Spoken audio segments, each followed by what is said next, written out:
Jupiter हमारे solar system का king planet है, जो कि बाकी सभी प्लेनेट से साइज में भी बड़ा है। अगर कोई हमारे सोलर सिस्टम को दूर से देखे तो उसको बस सूर्य और जुपिटर ही दिखाई देगा। बाकी सब प्लेनेट उसे ऐसे लगेंगे जैसे कोई स्पेस का कचरा है। जुपिटर के साइज का अंदाजा आप इस बात से लगा सकते हो कि अगर ये सोलर सिस्टम के सभी प्लेनेट को 2 बार भी खा ले तो भी इसमें जगह बच जाएगी। और जैसे हम जानते हैं कि जुपिटर सबसे बड़ा है, तो ठीक वैसे ही ये सबसे ज्यादा खतरनाक भी है।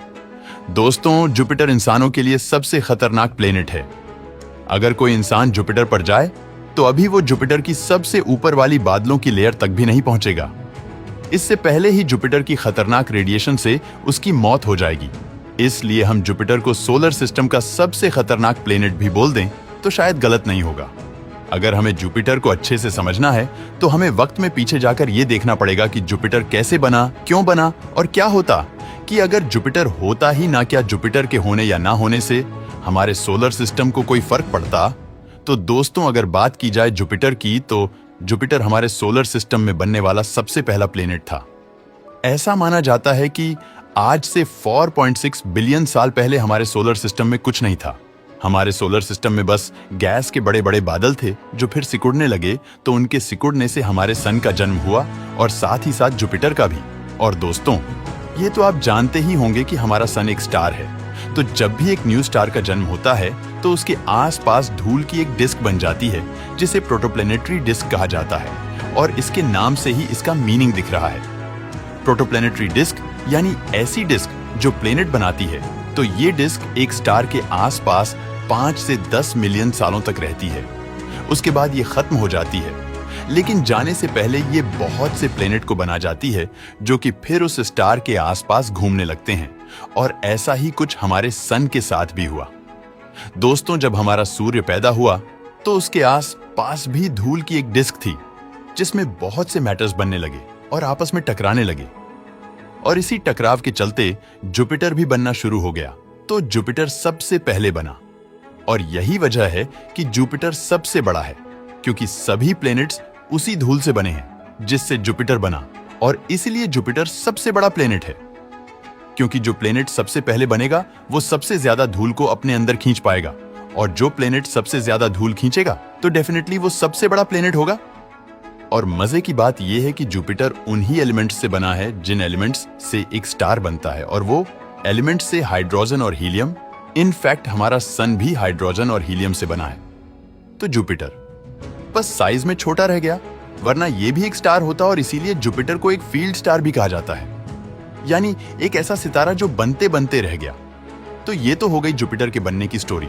अब स्टोरी को थोड़ा आगे बढ़ाते हैं और चलते हैं उस वक्त जब जुपिटर को इंसानों ने देखा। तो चलते हैं प्लेनेट जुपिटर की डिस्कवरी की तरफ।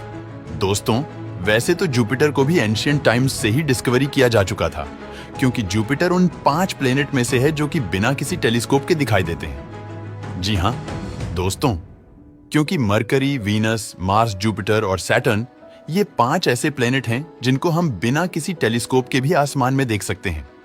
ये प्लेनेट्स हमें एक बड़े से स्टार की तरह नजर आते हैं, और यही वजह थी कि एंशिएंट टाइम्स के लोगों ने पहले से ही इन 5 प्लेनेट्स को देख लिया था। लेकिन दोस्तों, जुपिटर को देखने वाला सबसे पहला इंसान गैलीलियो था। गैलीलियो ने 1610 में एक छोटी सी टेलीस्कोप से जुपिटर को देखा, और साथ ही साथ उसने जुपिटर के 4 बड़े मून्स भी देखे। तो गैलीलियो यह सब देखकर बहुत हैरान हुआ, क्योंकि उसको पहली बार यह पता चला कि अर्थ के अलावा किसी और प्लेनेट के पास भी मून हो सकते हैं, और एक नहीं बल्कि बहुत सारे भी हो सकते हैं। अब हमने इसकी डिस्कवरी भी देख ली, तो अब जो सवाल बचता है वो ये है कि जुपिटर क्यों जरूरी है। क्या जुपिटर के होने या ना होने से कोई फर्क पड़ता है? दोस्तों, अगर जुपिटर ना होता तो अर्थ पर आज कोई लाइफ ना होती। वो इसलिए दोस्तों, क्योंकि जुपिटर अर्थ के लिए एक शील्ड की तरह काम करता है। अर्थ पर जो एस्टेरॉयड गिरने वाले होते हैं, वो जुपिटर उनको अपनी हाई ग्रेविटी की वजह से या तो दूर फेंक देता है या फिर उनको अपनी तरफ खींच लेता है, जिससे अर्थ पर आज लाइफ बनी हुई है। अगर जुपिटर ना होता तो अर्थ और उसके पास के 3 प्लेनेट पर आज एस्टेरॉयड की बारिश हो रही होती। यानी जुपिटर अपने आगे के 4 प्लेनेट को एस्टेरॉयड से प्रोटेक्ट करता है। अब सवाल यह है कि आखिर ये एस्टेरॉयड कहां से आते हैं? तो दोस्तों इसका जवाब है कि एस्टेरॉयड बेल्ट से आते हैं जो कि मार्स और जुपिटर के बीच में मौजूद है। इस बेल्ट में लगभग 1 से 2 मिलियन एस्टेरॉयड मौजूद हैं और 2021 में की गई स्टडी के मुताबिक ये पता चला है कि जिस एस्टेरॉयड से डायनासोर का खात्मा हुआ था तो वह एस्टेरॉयड भी एस्टेरॉयड बेल्ट से आया था। दोस्तों जुपिटर हमारे सोलर सिस्टम का 5वें नंबर वाला प्लेनेट है जो कि सूर्य से 5.2 एस्ट्रोनॉमिकल यूनिट्स दूर है। अगर आपको एस्ट्रोनॉमिकल यूनिट का नहीं पता तो मैं आपको बताता चलूं कि सूरज और अर्थ का जो डिस्टेंस है तो उस डिस्टेंस को एक एस्ट्रोनॉमिकल यूनिट कहा जाता है। यानी जैसे अगर जुपिटर सूर्य से 5 एस्ट्रोनॉमिकल यूनिट्स दूर है तो इसका मतलब वो अर्थ और सूर्य से 5 गुना ज्यादा फासले पर है। अर्थ पर तो सूरज की रोशनी 8 मिनट में पहुंचती है, लेकिन वहीं जुपिटर पर सूरज की रोशनी को पहुंचने में पूरे 43 मिनट लग जाते हैं। दोस्तों जुपिटर की रोटेशन सोलर सिस्टम के बाकी सभी प्लेनेट से ज्यादा फास्ट है। जहां अर्थ अपनी एक रोटेशन 24 घंटे में कंप्लीट करता है, वहीं जुपिटर सिर्फ 10 घंटे में अपनी एक रोटेशन को कंप्लीट कर लेता है, जिसकी वजह से ये सोलर सिस्टम का सबसे फास्ट रोटेशन वाला प्लेनेट बनता है। खैर जुपिटर फास्ट है, स्पिन तो करता है, लेकिन ये फास्टेस्ट सूर्य का ऑर्बिट नहीं करता।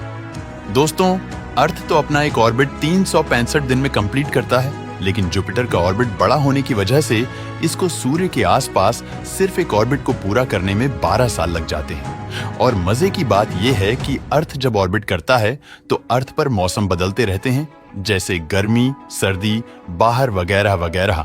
लेकिन वहीं अगर जुपिटर की बात करें तो जुपिटर पर मौसम है ही नहीं।